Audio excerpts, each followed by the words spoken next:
만물의 주인이신 하나님은 모든 피조물로부터 찬송을 받으시기에 합당한 분이십니다. 인간의 생사화복을 주관하신 하나님을 하나님의 형상으로 창조된 인간이 찬양한다는 것은 당연한 일입니다. 하나님의 백성된 우리가 하나님을 찬양하며 경외하라고 세상을 향해 외치는 것은 부끄러운 일이 아닙니다. 거룩한 하나님이 죄인인 우리를 자녀 삼으시고 구원의 은총을 베푸신 은혜를 자랑하는 것을 어찌 부끄럽다고 말할 수 있겠습니까? 하나님이 부르시는 그 음성을 듣고 하나님께 나와 예배하는 것은 하나님을 아버지로 고백하는 믿음의 행위입니다. 하나님을 하나님으로 인정하는 것이며 하나님을 존중하고 높이는 행위입니다. 하나님을 예배하는 것은 오늘 우리 자신들이 하나님의 자녀요, 하나님의 백성이라고 하는 사실들을 우리 주변에 선포하는 행위라 말할 수 있습니다. 그래서 본 시편 저자 다윗은 본문 22절, 23절, 29절, 30절에서 하나님을 찬송하라, 하나님을 경외하라, 하나님을 예배하라, 하나님을 선포하라 그리 외치고 있습니다. 본문 23절에 여호와를 두려워하는 너희여 그를 찬송할지어다. 야곱의 모든 자손이여 그에게 영광을 돌릴지어다. 너희 이스라엘 모든 자손이여 그를 경외할지어다 라고 선포합니다. 세상의 사람이 세상을 사랑하는 것이 당연하듯이 하나님의 사람이 하나님을 사랑하는 것은 이상한 일이 아닙니다. 하나님께 구원의 약속을 받았고 날마다 베푸신 은혜를 입고 살아가고 있음을 아는 오늘 우리가, 하나님의 자녀된 우리가 하나님을 예배하는 것이 어찌 이상한 일이라고 하겠습니까? 하나님을 예배하는 것은 하나님을 경외하는 것이 사람의 본분이다 라고 하신 하나님의 그 가르침을 따르는 것입니다. 그러니 이것은, 예배하는 것은 가장 지혜롭고 현명한 사람의 모습이라 할 수 있습니다. 세상은 이런 우리의 모습을 보며 이해하지 못합니다. 그토록 하나님을 예배하고 찬양하며 경배하는 이 믿음의 행위, 이 예배 행위에 대해서 이해할 수 못합니다. 그래서 조금만 열심을 내면 부정적인 시각을 바라봅니다. 마치 이단이나 사이비 집단에 빠져서 정상적인 생활을 하지 못하는 그런 사람들처럼 취급해 버립니다. 더욱 안타까운 것은 그런 그들의 소리에 눈치를 보며 전전긍긍하면서 신앙생활하는 이들이 결코 적지 않다 하는 것입니다. 하지만 반면 희망도 있습니다. 세상에 속하지 않고 하나님의 가르침을 따라 예배자의 삶을 살고자 하는 이들이 여전히 그 믿음의 길을 가고 지키고 있기 때문입니다. 세상에 동요되지 않는 하나님이 남겨주신 굴뚝이, 하나님의 남은 자가 있다는 사실에 희망을 봅니다. 무엇이 진리인지, 어떻게 사는 것이 하나님이 원하시는 것인지, 하나님께서 자신에게 요구하시는 것이 무엇인지를 듣고 깨닫고 순종하며 진정한 예배자가 되기 위해 그 하나님의 부름 앞에 응답하는 바로 그 사람. 그 사람이 하나님이 세운 이 땅의 희망입니다. 오늘 여러분이 그 희망이 되기를 바랍니다. 길을 잃어버린 그리스도인들, 진리에서 벗어나는 그리스도인들, 자신이 원하는 방식과 가치관으로 겨우 믿음을 지켜가는 그리스도인, 옳은 것보다 그릇된 것을 더 닮아 있는 그리스도인. 영성을 잃어버리고 겉모습만 그리스도인. 주일에만 그리스도인 사람. 교회에서만 그리스도인은 자칭 그리스도인들이 많아져 가고 있는 이 시대입니다. 그럼에도 불구하고 이러한 시대에 세상의 문화와 관습을 앞세워 성경의 정신을 무너뜨리려고 하는 그런 어둠의 영과 맞서며 하나님의 자녀로서, 하나님의 백성으로서 그 길을 가고 있는 하나님의 희망이 될 그 사람을 하나님은 이 땅에 남겨 두셨다고 확신합니다. 바라건대 그 남겨놓은 사람, 하나님이 두신 그 그릇하게 하나님이 원하시는 그 희망이 오늘 여러분이 되시기를 바랍니다. 여러분이 그 예배자가 되기를 바랍니다. 오늘 본문의 말씀을 나누며 궁금해집니다. 하나님은 왜 우리에게 이토록 하나님을 찬송하며 경외하라고 말씀하시는 걸까? 혹 하나님도 세상에서 말하는 신과 다른 것이 없는 분은 아닐까? 세상의 신들에 관한 이야기를 다루는 신화들이 참 많습니다. 물론 그 대표적인 그리스 신화죠. 그리스 신화죠. 이 그리스 신화를 비롯해서 전 세계에 참 많은 신들의 이야기를 다루는 그런 이야기들이 많이 있습니다만, 물론 그런 이야기와 성경을 비교할 수는 없습니다. 비교할 가치도 없지요. 그런데 이 신화에 등장하는 이런 신들의 모습을 보면 공통점이 있습니다. 대부분 그 신들은 지배자나 절대자나 군림하는 제왕이나 거의 군주의 모습들을 비춰주고 있습니다. 절대적인 위치지요. 반면 사람은 그들의 노예나 종이나 아주 하찮은 소유물 정도로 취급받습니다. 신들은 인간의 지배자이고 인간은 절대 신에 굴복당하는 그런 미약한 존재로 비춰집니다. 자, 그러면 하나님은 어떤 분인가? 하나님의 우리는 어떤 존재인가? 신화에 등장하는 신과 하나님은 전혀 다릅니다. 물론 신과 인간의 관계 역시 하나님과 우리와의 관계도 전혀 다릅니다. 하나님은 인간이 지어낸 가상의 신이 아니라 실존하는 신이라는 점이 가장 다르지요. 또한 무엇보다도 다른 점은 하나님은 군림하는 제왕의 신이 아니라 인격적인 분이라는 점입니다.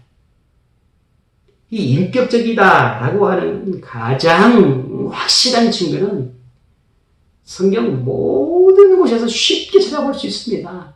어느 곳, 아무 곳이나 성경을 보아도 하나님이 인격적인 분이라는 걸 너무나 쉽게 찾아볼 수 있는데, 그 중에 하나님은 조건 없는 사랑, 무한한 사랑을 죄인인 우리에게 베푸신다는 겁니다.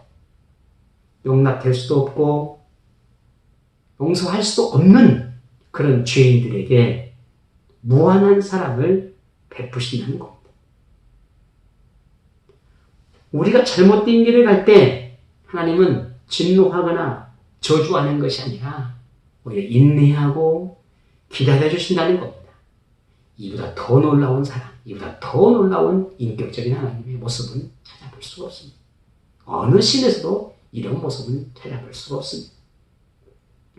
이러한 하나님의 아름다운 이 성품을 예수님께서 가장 완벽하게 표현하셨습니다. 그게 누가복음 15장에 나오는 집을 나간 아들을 기다리는 아버지의 모습입니다. 우리는 흔히 탕자의 비유라고도 말합니다. 여기서 비춰지는 그 아버지의 모습은 하나님의 인격적인 부분을, 성품을 가장 완벽하게 표현한 부분이라고 할 수 있습니다. 그런데 종종 이런 자비로운 무한하신 이런 사랑을 가지신 하나님의 이 성품을 악용하는 사람들도 있습니다. 자신이 악한 길을 가고 있음에도 불구하고 그것을 합리화시키고 돌이키지 않고 그저 하나님께서 내가 언제든지 돌아가면 받아주신다라고 생각하는 그런 어리석은 모습으로 살아가는 이들이 있다는 것. 그러나 하나님의 자애로움은 그 성품은 무한하지만 그러나 우리의 잘못된 그런 생각으로 인해서 하나님의 자애로운 성품이 망령되게 이용되고 있다라고 하는 사실을 우리는 잊지 않아야 합니다. 결코 하나님의 그 아름다운 성품을 무시하는 죄를 범해서는 안 된다는 말입니다. 그러나 하나님은 심판하실 수도 있다는 이 심판주가 되신다는 것도 잊지 않아야 합니다. 하나님의 그 무한한 사랑이 우리에게 늘 일어나고 있지만 우리가 돌이키지 않으면, 우리가 돌아서지 않으면, 우리가 하나님께 돌아가지 않으면, 우리가 하나님을 예배하지 않으면 하나님은 인내하시고 오래 참으신 분이시지 않지만 하나님의 공의와 하나님의 정의로움으로 인해서 심판을 받을 수밖에 없습니다. 그러니 하나님의 이 무한한 사랑에 오늘 우리도 하나님의 향한 그 사랑을 보여야 하는 것입니다. 이것이 진정한 예배입니다. 하나님이 인격적인 분이라는 증거가 오늘 본문에 또 하나 나옵니다. 오늘 24절에 그런 공고한 자의 권고를 멸시하거나 싫어하지 아니하시며 그의 얼굴을 그에게 숨기지 아니하시고 그가 울부짖을 때에 들으셨도다 라고 했습니다. 하나님은 고통받는 사람의 아픔을 가볍게 여기지 않는다는 겁니다. 뿐만 아니라 그들을 외면하지도 않으신 분이시라는 겁니다. 그리고 그들이 부르짖을 때면 반드시 응답하시는 분이라고 선포하고 있습니다.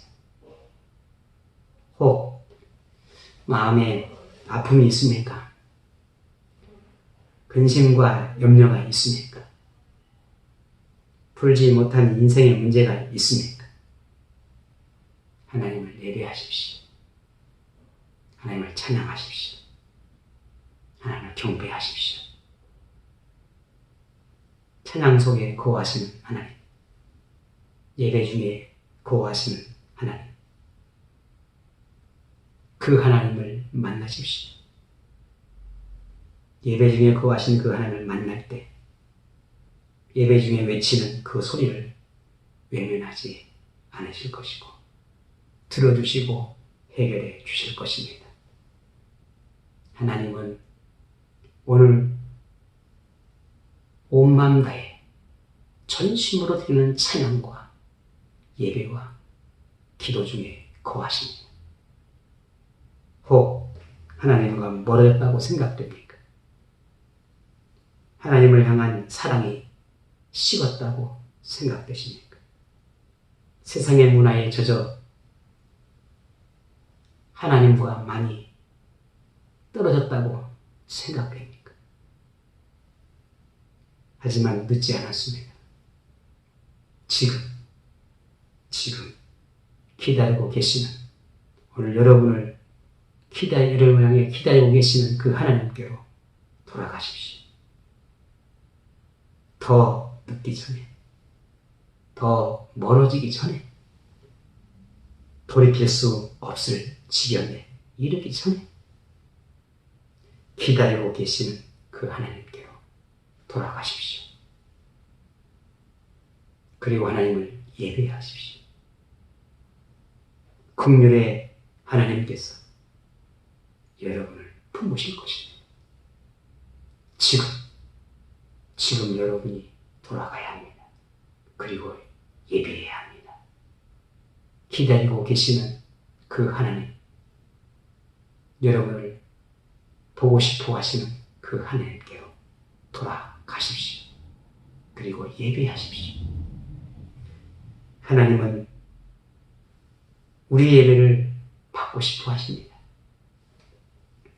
하나님은 우리의 입술로 선포되어지는 이 찬양을 듣고 싶어 하십니다.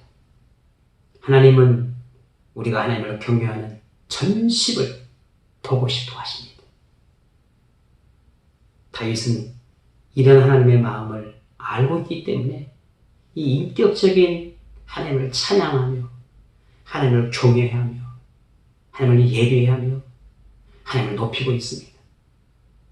그리고 하나님께 소원한 것을 다 갚겠다고까지 고백하고 있습니다. 오늘 본문 25절에 큰 회중 가운데서 나의 찬송은 주께로부터 온 것이니 주를 경외하는 자 앞에서 나의 소원을 갚으리이다 라고 고백합니다.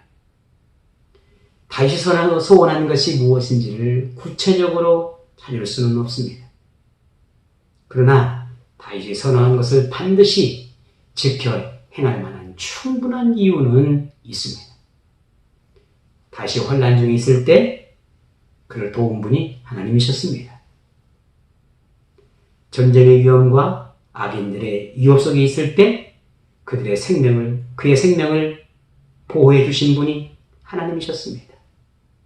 그런 하나님께 예배를 드리고 하나님의 이름을 이스라엘 모든 백성들에게 찬양하라, 경배하라, 경외하라, 선포하는 것은 너무나 당연한 것입니다. 그래서 다윗은 자신뿐만 아니라 온 나라와 백성이 하나님을 찬양하며 예배할 수 있어야 한다라고 선포하고 있습니다. 저는 분명히 말씀드릴 수 있습니다. 하나님을 예배하는 자, 하나님을 경배하는 자, 하나님을 찬양하는 자, 그들에게는 하나님께서 반드시 분명히 하나님의 은혜가 임한다는 사실입니다. 오늘 여러분은 하나님을 예배할 이유가 분명합니까? 하나님께서 여러분이 드리는 예배를 받고 싶어 하신다는 사실을 확신하십니까?